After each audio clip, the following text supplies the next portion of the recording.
প্রত্যেকটা মানুষ তার ব্যক্তি জীবনে ঈমান অর্থাৎ বিশ্বাস নিয়ে আসবে। তা কার প্রতি নিয়ে আসবে? তো সূরা আল ফাতের 9 নম্বর আয়াতে আল্লাহ বলছে যে তোমরা আল্লাহ এবং রসুলের প্রতি ঈমান আনো এবং রসুলের সহযোগিতা করো, আল্লাহ বলছে। আর সূরা আল ফাতের 10 নম্বর আয়াতে বলছে তোমরা ওই রসুলের হাতে বায়াত গ্রহণ করো, কারণ রসুলের হাত আল্লাহর হাত, আল্লাহর হাতেই তোমরা বায়াতটা গ্রহণ করো। তো এই আয়াত দুটোই তো পবিত্র কোরআনের ভিতরে আছে, আছে না?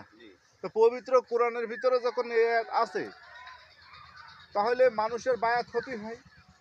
তাহলে এমন তো কোনো আয়াত পবিত্র কোরআনের ভিতরে নাই যে নবী মুহাম্মদ সাল্লাল্লাহু আলাইহি সাল্লাম যখনই ওফাত হয়ে গেছেন তারপর থেকে আর বায়াত গ্রহণ করা হবে না, দরকার নেই, এই মানে তার কোনো আয়াত নাই। তাহলে এই আয়াতটা বর্তমান পর্যন্ত এখনো চলমান আয়াত, বায়াত হতে হবে। তাহলে কিয়ামত পর্যন্ত সূরা আল ফাতের 10 নম্বর আয়াতে কেউ যদি আল্লাহর হাতে বায়াত গ্রহণ করতে চায় তাহলে অবশ্যই তাকে রসুলের হাতেই বায়াত গ্রহণ করতে হবে। এখন বর্তমান সময়ে যত মুফতি মাওলানা কারি যারা ধর্মযাজক আছেন তারা বলছেন যে এখন আর বায়াত হইতে হবে নায়েবে রসুলের কাছে, কেউ বলছেন পীর সাহেবের কাছে, কিন্তু কোরআনে তো এই মর্মে কোনো আয়াতটা পাওয়া যাচ্ছে না। কোরআনে আয়াতটা হচ্ছে রসুলের হাতে বায়াতটা গ্রহণ করতে হবে। তাহলে ঈমান আনতে হচ্ছে প্রথমে বিশ্বাস করতে হচ্ছে একজন রসুলকে, রসুলকে বিশ্বাস করার পরেই তারপরে এবার বায়াত নিতে হচ্ছে। তাহলে বর্তমান সময়ে যদি বায়াত চলমান থাকে তাহলে রসুল চলমান থাকতে হয়, কারণ রসুল যদি চলমান না থাকে তাহলে তো বায়াত চলমান থাকতে পারছে না। তাহলে আমরা যাদেরকে বলছি বর্তমান সময় যে আপনারা যারা বায়াত গ্রহণ করবেন, এক শ্রেণীর পীর সাহেবরা বলছে যে এটা করা যাচ্ছে, যে বায়াত গ্রহণ করতে হবে পীর সাহেবের কাছে। তারা কোন আয়াতের বলে এটা বলছে? নিশ্চয় সূরা আল ফাতের 10 নম্বর আয়াতের বলেই তারা বলতে চাচ্ছে। কিন্তু এই আয়াতে বলতে গেলেই রসুল ব্যতীত তো আপনি বায়াত হতে পারছেন না, কারণ রসুলের প্রতি ঈমান আনতে বলছে আল্লাহ, রসুলকে বিশ্বাস করতে বলছে, বিশ্বাস করার পরেই আপনি তখন বায়াত গ্রহণ করতে পারছেন, তাছাড়া করতে পারছেন না।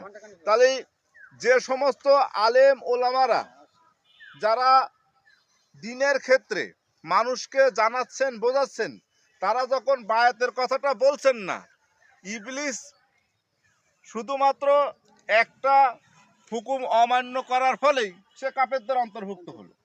তাহলে যারা বায়াত গ্রহণ করবে না, তাহলে এই আয়াতটাও তো আল্লাহর হুকুম, তো এটা বায়াত গ্রহণ করা, তো এটাও যখন আপনি বাদ দিচ্ছেন তাহলে তো আপনি তো ইবলিসের অন্তর্ভুক্ত হয়ে যাচ্ছেন, তার দলভুক্ত হয়ে যাচ্ছেন। তো কারণ একটা আয়াত না মানার কারণেই আপনি কাফের হওয়ার জন্য যথেষ্ট, তাই বায়াত গ্রহণ না করাটাই আপনি কাফের হওয়ার জন্য যথেষ্ট।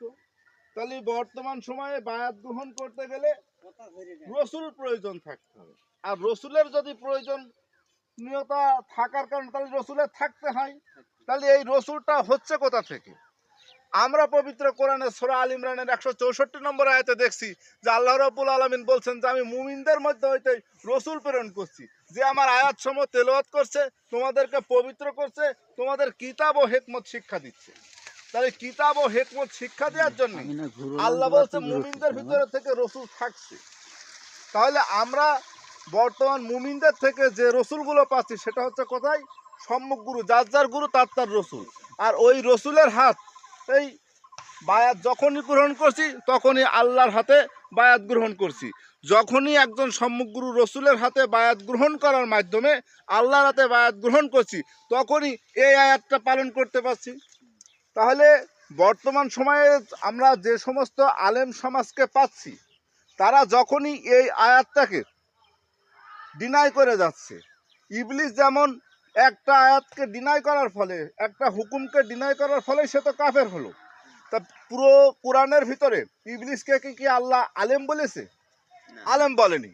তাহলে যে সমস্ত যাদেরকে আমরা ধর্মযাজকদেরকে আলেম বলে বোধ করছি, যারা এই আয়াতটাকে, আল্লাহর এই হুকুম যে বিধানের বায়াতের আয়াতটাকে যারা হাইলাইট করে যাচ্ছে, তাহলে তাদেরকে আল্লাহর কাছে আলেম হিসেবে তারা গণ্য না, তারা হচ্ছে মূর্খ।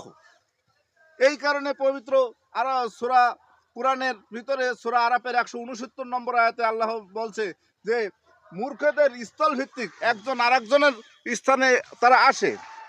তা আমাদের দেশে যে সমস্ত ধর্মযাজকরা এই বায়াতের আয়াতটা বাদ দিয়ে যাচ্ছেন, তারা সব মূর্খের দলেই পড়ে যাচ্ছেন। এই কারণে আমি যারা এখনো বায়াত গ্রহণ করেননি, পবিত্র কোরআন মাফিক আল্লাহ রাব্বুল আলামিনের দেওয়া এই বায়াত গ্রহণ করার কথা আল্লাহ রাব্বুল আলামিন বলেছেন। কারণ আল্লাহর হাতে বায়াত গ্রহণ করতে গেলে একজন সমগ্র রসুলের হাতে বায়াত গ্রহণ করার মাধ্যমে আল্লাহর হাতে বায়াত গ্রহণ করে এই সিরাতাল মুস্তাকিমের পথে আসার আহ্বান রেখে আমি আমার কথা এখানে শেষ করছি। জয় গুরু।